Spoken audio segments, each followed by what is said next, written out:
Vós sois meu pastor, ó Senhor, nada me faltará se me conduzis.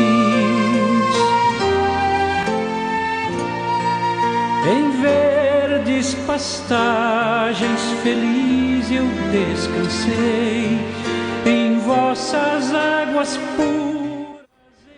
Pelo sinal da Santa Cruz, livre-nos Deus, nosso Senhor, dos nossos inimigos. Em nome do Pai, do Filho e do Espírito Santo. Amém.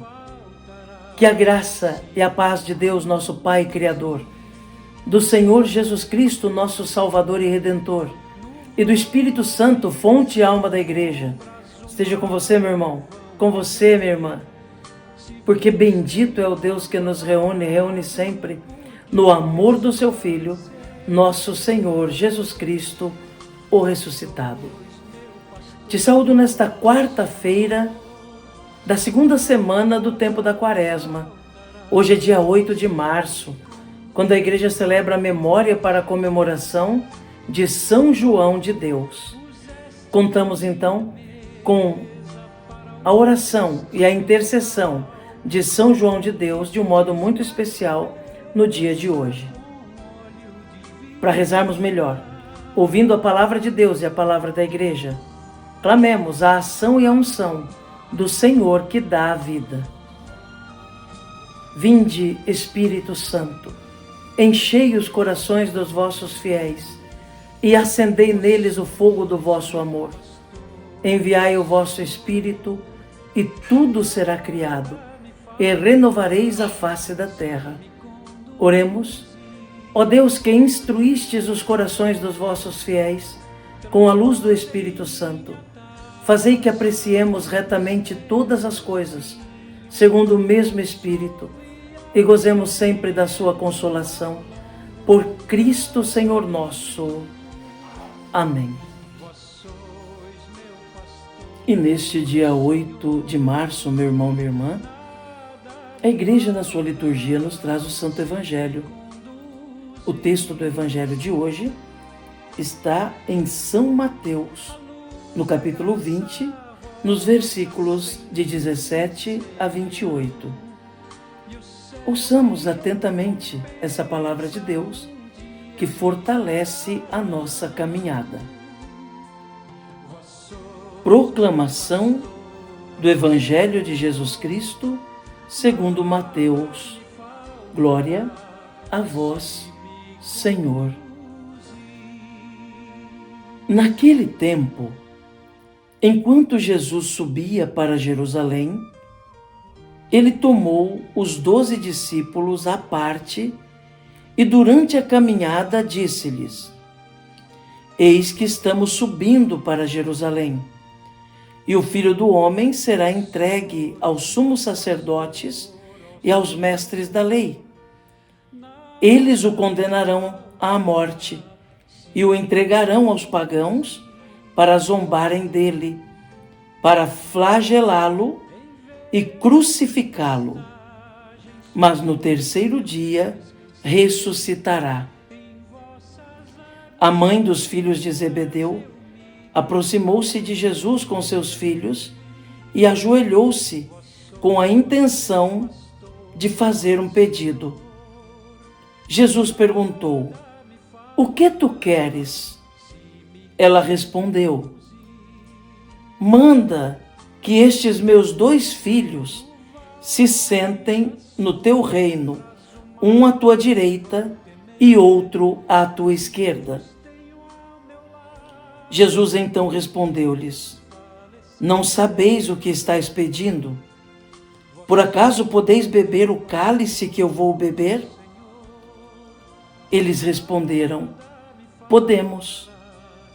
Então Jesus lhes disse: De fato, vós bebereis do meu cálice, mas não depende de mim conceder o lugar à minha direita ou à minha esquerda.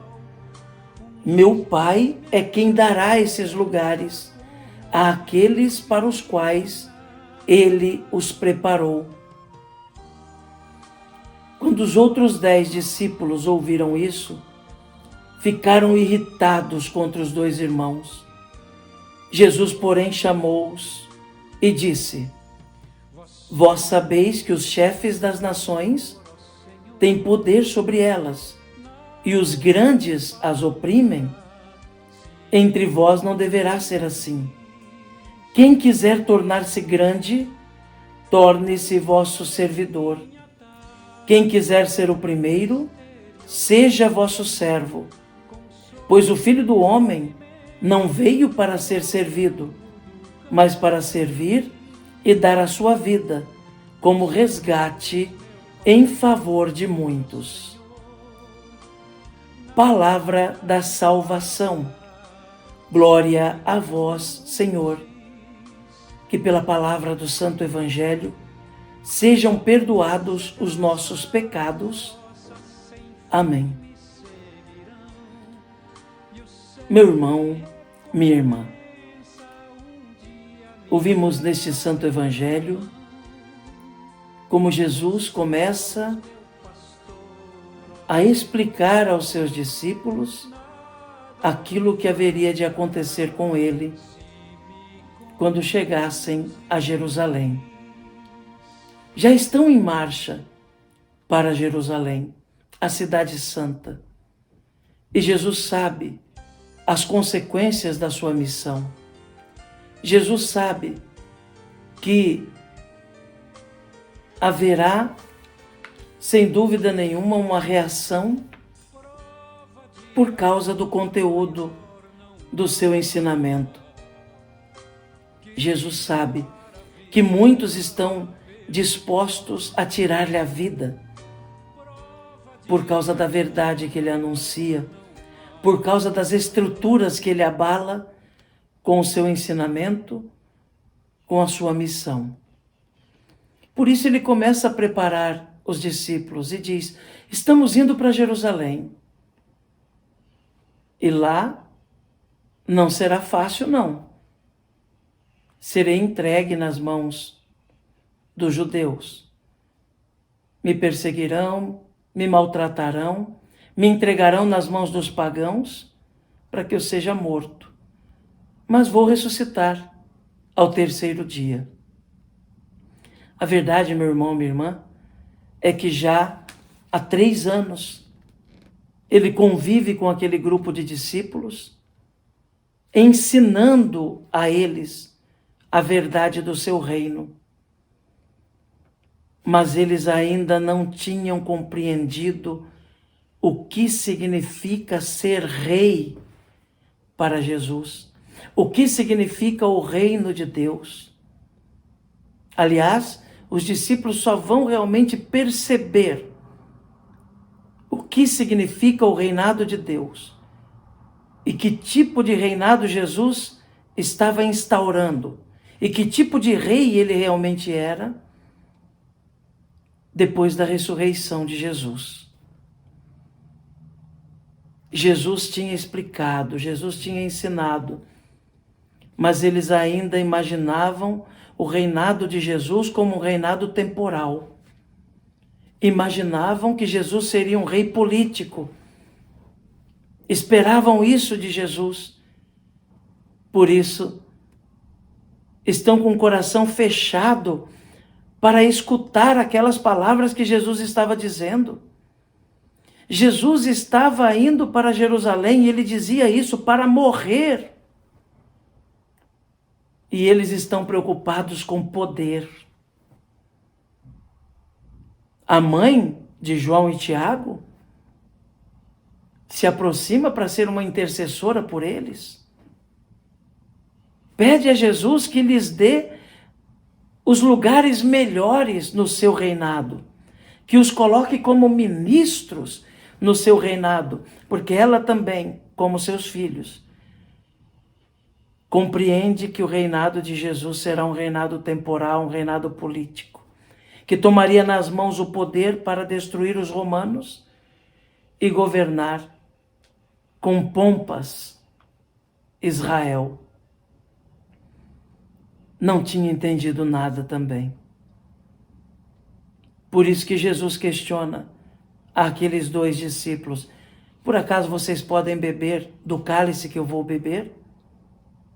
Eles respondem sem saber o que isso significa. O cálice que Jesus haveria de beber era a sua paixão, a sua morte, o seu sofrimento, a sua angústia. Derramaria o seu sangue por causa da humanidade. E ele pergunta, vocês poderão beber o cálice que eu vou beber? E sem saber o que estavam respondendo, dizem, sim, podemos. E Jesus diz, de fato, vocês vão beber. No tempo oportuno vocês vão beber. Porque Jesus sabia que aqueles discípulos haveriam de amadurecer. Eles, por enquanto, estavam imaturos. Não sabiam o que estavam falando. Não tinham compreendido ainda a sua mensagem. Mas chegaria um momento que eles também derramariam seu sangue como Cristo. Por causa da fé. Por causa de Jesus. Jesus diz, é verdade, vocês vão beber. Mas, por enquanto, procurem os últimos lugares. Não se deixem seduzir pelos prazeres desta terra. E assim, Jesus mais uma vez deixava claro que o seu reino não é deste mundo. E que um discípulo, uma discípula não deve viver neste mundo procurando poder, mas deve buscar fazer a vontade de Deus para poder experimentar de modo pleno esse reino na eternidade. Os outros 10 discípulos também se comportaram muito mal, porque eles não tinham também compreendido o jeito de Jesus ser rei. Eles não ficaram indignados com os dois, porque os dois não sabiam o que era o reino. Ficaram indignados por ciúmes, porque também eles ansiavam lugares de honra no reinado de Jesus. Ao que Jesus diz, olha, os príncipes deste mundo ficam brigando por poder. Os chefes desta terra ficam se degladiando porque querem ser mais. Mas com vocês não deve ser assim. Quem quiser ser o primeiro, seja o último. Porque quem se exaltar será humilhado. E quem se humilhar será exaltado. Que Jesus nos ajude, então, a compreendermos o significado do seu reinado, a vivermos nesta terra como quem espera o céu, a termos a certeza de que a vida não termina aqui e que precisamos viver humildemente nesta terra como servos do Senhor para experimentarmos o seu reino grandioso na eternidade. Que Jesus nos ajude, que Nossa Senhora e São João de Deus, que hoje nós celebramos, rezem por nós. Amém. E o céu em recompensa um dia me darão. Vós sois meu pastor, ó Senhor.